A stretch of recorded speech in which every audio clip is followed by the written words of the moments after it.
Gamba nyakubahwa Ministre namwe batumirwa mwitabiriye uyu munsi mpuzamahanga, nagira ngo ntangire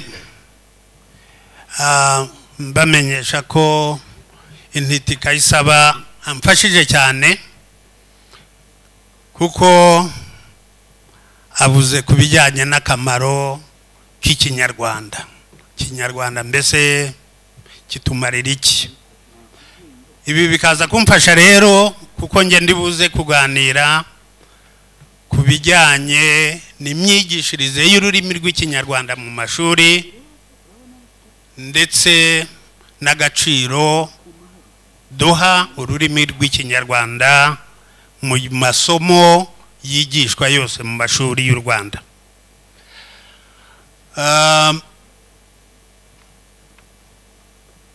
Kwigisha ikinyarwanda cyangwa imwigishirize y'ikinyarwanda yatangiye kuva kera, iba mu muryango ndetse no mu zindi nzego zitandukanye, aho ikinyarwanda abantu urubyiruko rwakigiraga mu matorero, mu mbohero ndetse no ukabisanga ndetse no hamwe na hamwe aho abantu benshi bakundaga guhurira. Imyigishirize rero y'ikinyarwanda si ukuvuga ngo yatangiranye n'amashuri, yari iriho no kuva kera mu miryango yacu, ariko ndibuze cyane cyane kwibanda ku myigishirize y'ikinyarwanda mu mashuri. Nyuma y'ubukoroni niho ikinyarwanda cyatangiye kwigishwa mu mashuri abanza ndetse n'ayisumbuye, ku buryo amavugurura y'uburezi yose yabagaho agaciro k'ikinyarwanda kagendaga kagaragara. Abari hano benshi ndareba turi bakuru dushesha kanguye, muribuka amavugururwa yo mu 1979 aho ikinyarwanda cyavuguruwe ku buryo cyigishwaga mu mashuri abanza kugeza mu mwaka wa 8. Icyo gihe ikinyarwanda nubwo n'andi masomo yigishwaga mu kinyarwanda hagiye hagaragara ingorane cyane, kubera ko icyagaragaraga nuko hari amagambo amwe n'amwe atarashoboraga kwigishwa mu rurimi rw'ikinyarwanda mu masomo atandukanye. Mu 1994 nyuma ya jenoside yakorewe abatutsi habaye irindi vugururwa, aho byabaye ngombwa kubera ko hari abantu b'abanyarwanda bari baturutse mu mahanga ahantu hatandukanye ko twigisha mu ndimi zitandukanye, Igifaransa, Ikinyarwanda ndetse n'Icyongereza. Muri icyo gihe cyose ikinyarwanda cyakomeje kugira umwanya ugaragara cyane, nk'uko muza kubibona mu mwanya n'imbereka imbonerahamwe y'ukuntu ikinyarwanda cyigishwa. Mu 2009 nanone hari irindi vugurura ryabaye ry'ikinyarwanda ryo kwigisha indimi ndetse n'andi masomo mu mashuri yacu. Icyo gihe ikinyarwanda nanone cyagiye gifata umwanya ukomeye cyane kubera agaciro abantu bari bazi ko ururimi rwacu rufite mu byerekeranye n'umuco, mu byerekeranye no kwiteza imbere. Amavugururwa ya nyuma y'uburezi yabaye muri 2016 aho Minisiteri y'Uburezi yatangiye integanyangisho ishingiye ku bushobozi. Icyo gihe ubushobozi ntago wigishaga umuntu gusa ubumenyi, wamwigishaga n'ubumenyi ngiro, ukamwigisha ndetse n'ubukesha, aho amasomo yose n'ikinyarwanda kirimo wigishaga umuntu uko ashobora kwirwanaho, uko ashobora kuganira n'abandi ndetse n'ukuntu ashobora kwitwara. Iyi nteganyangisho ubu niyo ikoreshwa mu mashuri yacu kandi igenda igaragaza izi ndangagaciro twavuze haraguru. Nagira ngo vuba nihute mbereke uko Minisiteri y'Uburezi yahaye agaciro ururimi rw'ikinyarwanda mu mashuri.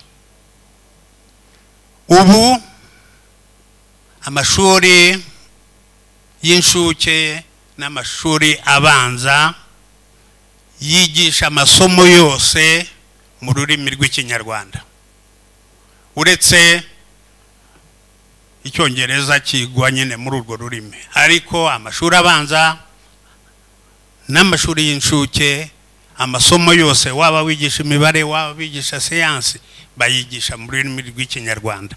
Aka ni agaciro gakomeye cyane kuko abana niho babonera uwo musingi wo kwigisha no kumenya ururimi rwabo bakiri bato.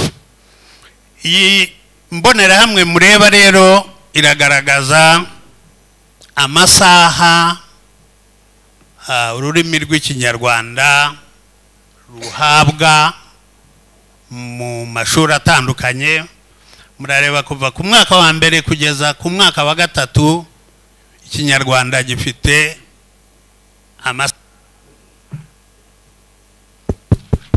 ndetse nicyo cya mbere, nicyo gifite umwanya wa mbere mu masomo yose mu ugereranije n'andi masomo, kuko hafi uburemere bw'ikinyarwanda 27%. Amasaha 8 ku masaha hafi ngira ngo abana babiga mu cyumweru agera nko kuri 45. Umwaka wa 4, uwa 5 n'uwa 6 ikinyarwanda gifata amasaha 4. Aha nanone kiri ku mwanya wa 3 mu buremere, kuko gikurikira Icyongereza kigakurikira na siyansi. Aha ngaha impamvu irumvikana, abana b'umwaka wa 4 n'uwa 5 n'uwa 6 wa primaire niho baba gitangira kwiga noneho n'andi masomo mu rurimi rw'Icyongereza. Nicyo gituma Icyongereza gifite uburemere gato kurusha ikinyarwanda. Ukomeje uraza kureba mu mashuri yisumbuye mu cyiciro rusange, umwaka wa mbere, wa 2 n'uwa 3 mashuri yisumbuye ikinyarwanda gifite amasaha 4, nanone kikaba kiri ku mwanya wa 4 mu buremere bw'andi masomo. Aha ngaha ngira ngo icyo nabibutsa nuko tuba dufite amasomo agera kuri 13. Ikinyarwanda gifite umwanya wa 4 mu cyiciro rusange. Hanyuma twajya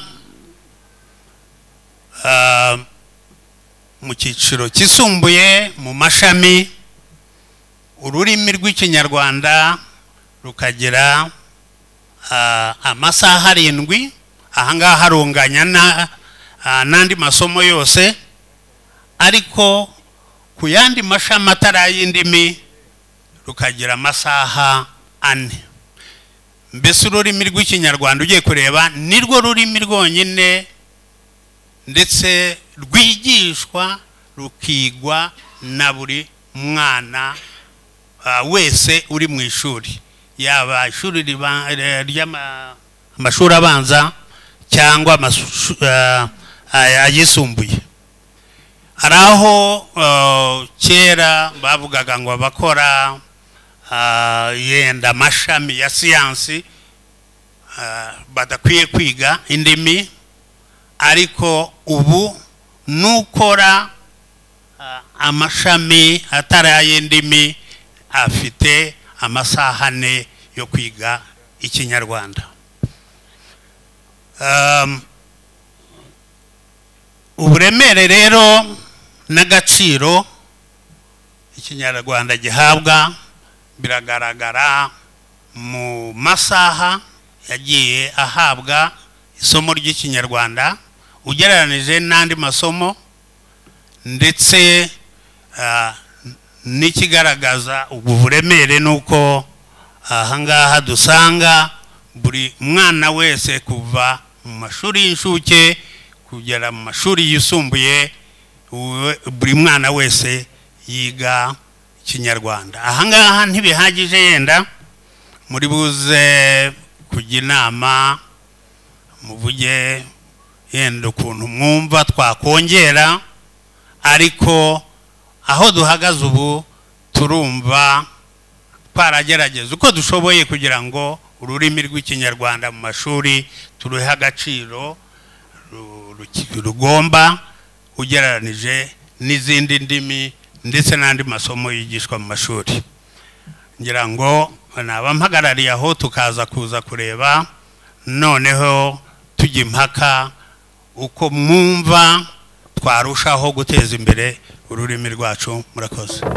ubu noneho tugiye kumva Intitika y'Ishema agiye kutubwira uburyo indimi gakondo zitera imbere muri Afurika. murakoze umusangiza w'amagambo. nyakubahwa ministre, banyakubahwa mwese, ndabaramukije. ikigo cya UNESCO gifata umugambi wo gushyiraho umunsi mpuzamahanga w'indimi gakondo, nuko cyashakaga kuzishyigikira kubera ko izo ndimi nyinshi zigenda zicika kandi zihatse ubumenyi butandukanye. ikindi kandi nuko izo ndimi gakondo zifasha abantu kugira ubusabane no kunga ubumwe mu baturage b'igihugu. indimi gakondo nk'uko babivuze abambanjirije ni umuyoboro utagereranywa wo kumvikana ku baturage b'igihugu. ntabwo mbigarukaho, ariko kandi ururimi gakondo rufite n'akandi kamaro. ubushakashatsi butandukanye bwasanze indimi gakondo zifite akamaro kanini mu burezi, cyane cyane ku bana batoya bagitangira ishuri, abana b'inshuke n'abana biga imyaka ya mbere kugeza nko mu mwaka wa 3. ndabona uko babigennye muri REB ari byiza cyane, kuko icyo cyiciro cy'abana bagihaye koko amasaha menshi yo kwiga ikinyarwanda, kandi banakigenera n'uburyo bazajya biga mu kinyarwanda. impamvu bavuga yuko mu burezi indimi gakondo zikomeye cyane nuko iyo umuntu akivuka nta kintu na kimwe ataramenya gutandukanya ururo n'icyatsi, ikintu aheraho kugira ngo amenye isi imukikije, amenye imibanire y'abantu, amenye mbese ibintu byinshi akeneye mu buzima bwe, byose abicisha mu rurimi gakondo, ndetse ari byo n'ubumenyi bundi agira abucisha igifaransa n'icyongereza bitaraza, n'ubundi bumenyi bwose abantu bashoboraga kugira babucishaga mu ndimi gakondo. Hari ingorane rero tugira ubu ngubu. Hari igitekerezo cyavutse kivuga yuko umuntu utarize, benshi basa naho bavuga ko ari igicucu, ko ntacyo azi, kubera yuko atize mu gifaransa, atize mu cyongereza. Ibyo ni ukwibeshya cyane, kuko no mu bintu byinshi ubu ngubu tugenderaho hari byinshi dukura mu bumenyi bw'abasogokuru. Abasogokuru bubatse igihugu, abasogokuru bakigenera ibigenga igihugu, ibigenga imibanire y'abantu, ibigenga iterambere, byose barabikora kandi igihugu giterambere. Dore ejo bundi mu kinyejana cya 19 niho abazungu bageze hano basanga igihugu gikomeye. Cyari gikomeye ku buryo n'abantu baje gukoloniza Afurika benshi bataragera ku ntambwe twari tumaze gutera, cyane cyane tuvuge nko muri politiki, tuvuge ibyo ngibyo. Muzi ko ibihugu byinshi byo mu Burayi byari bitaragera ku bumwe bw'ibihugu byabo. Nk'Ubudage, tuvuge igihugu cy'igihangange, Ubudage buza kudukoloniza bwari bukiri za leta zumvikana, ariko atari igihugu kimwe. Ubumwe bw'Ubudage bwaje kuza nyuma, naho ubundi hari ibyo bita Niranda Lenda. Ubutaliyani n'Ubutaliyani bwari butaragira igihugu gishyize hamwe gifite ubumwe. Basanga u Rwanda, ni nacyo cyabatunguye cyane, basanga u Rwanda ni igihugu gifite umuyoboro w'ubutegetsi uboneye kuva hasi kugera hejuru, kuva ku batware batoya ukazamuka ukagera ku batware bakuru, ukazagenda ukagera ku bwami. Basanga ni igihugu gifata, bakavuga bati aba bantu bashoboye gukora ibi bintu mu by'ukuri ni abantu batarabirabura. Ubwo harimo abazungu bagerageje kuza kubigisha, bari kubigisha ibyo batarageraho bamwe na bamwe muri bose, ntabwo byakundaga. Nagira ngo mbabwire rero yuko ubumenyi abantu bafite bwinshi, abantu b'abaturage batazi kuvuga igifaransa, batazi kuvuga icyongereza, hari abo usanga bazi ubwenge pe, bazi ubwenge bw'ubuzima bwabo, bazi ubwenge bwo kujya inama, bazi ubwenge bwo guca imanza, bazi ubwenge udasangana abantu benshi bitwa yuko bize. Ako rero niko kamaro k'indimi gakondo.